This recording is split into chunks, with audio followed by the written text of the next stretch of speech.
ஓரம் கட்டப்படும் நயினார். தமிழக பாஜக தலைவர் ரேஸில் முந்தும் ராம சீனிவாசன். அடுத்தது என்ன? இது பற்றி ஜெம் தொலைக்காட்சி வழங்கும் சிறப்பு செய்தி தொகுப்பை தற்பொழுது பார்க்கலாம்.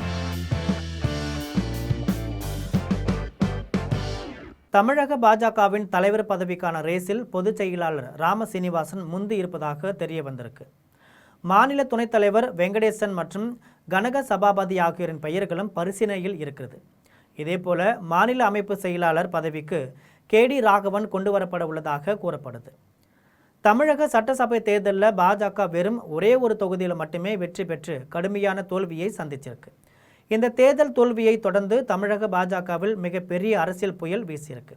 குறிப்பாக கட்சியின் முன்னணி முகமாக இருந்த முன்னாள் மாநில தலைவர் அண்ணாமலை கட்சியின் அடிப்படை உறுப்பினர் பொறுப்பிலிருந்து முழுமையாக வெளியேறியிருக்கிறார்.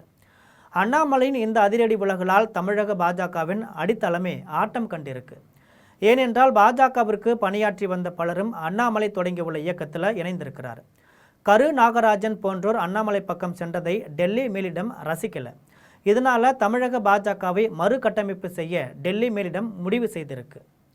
இதனால் தமிழக பாஜகவிற்கு புதிய தலைமையை நியமிக்க முடிவு செய்திருக்கிறது. அடுத்த கட்ட தலைமை யார் என்ற பலத்த கேள்வி எழுந்த நிலையில் புதிய மாநில தலைவரை தேர்ந்தெடுப்பதற்கான பணிகளில் டெல்லி பாஜக மேலிடம் தற்போது தீவிரமாக இறங்கியிருக்கு. தற்போதைய நிலவரப்படி பாஜகவின் மாநில பொதுச் செயலாளராக இருக்கும் ராம சீனிவாசன் புதிய மாநில தலைவர் பதவிக்கான ரேஸில் முதல் இடத்தில் இருப்பதாக கூறப்படுது. கட்சியின் சித்தாந்தங்களை ஆழமாக பேசக்கூடியவர் மற்றும் RSS பின்னணி கொண்டவர் என்பதால் டெல்லி மேலிடம் இவருக்கு அதிக முக்கியத்துவம் அளிப்பதாக தெரியுது. ராம சீனிவாசனை தவிர மாநில துணைத் தலைவர்களாக இருக்கும் நாராயணன் வெங்கடேசன் மற்றும் பேராசிரியர் கனக சபாபதி ஆகியோரின் பெயர்களும் இந்த உயர்மட்ட பரிசீலனை பட்டியலில் இடம்பெற்றிருக்காங்க. தமிழக பாஜகவின் மிக முக்கிய பொறுப்பான மாநில அமைப்பு செயலாளர் பதவிக்கு கட்சியின் மூத்த நிர்வாகியான KT ராகவனை கொண்டு வர டெல்லி தலைமை திட்டமிட்டிருப்பதாக நம்பத்தகுந்த வட்டாரங்கள் தெரிவிச்சிருக்கு.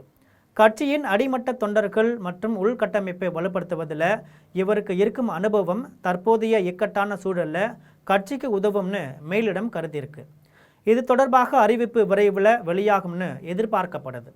விரைவில் மத்திய அமைச்சரவை மாற்றி அமைக்கப்பட இருக்கும் சூழலில் முருகன் இணையமைச்சர் பதவியிலிருந்து விடுவிக்கப்பட வாய்ப்பு உள்ளதாக பேச்சுக்கள் அடிபடுகின்றன.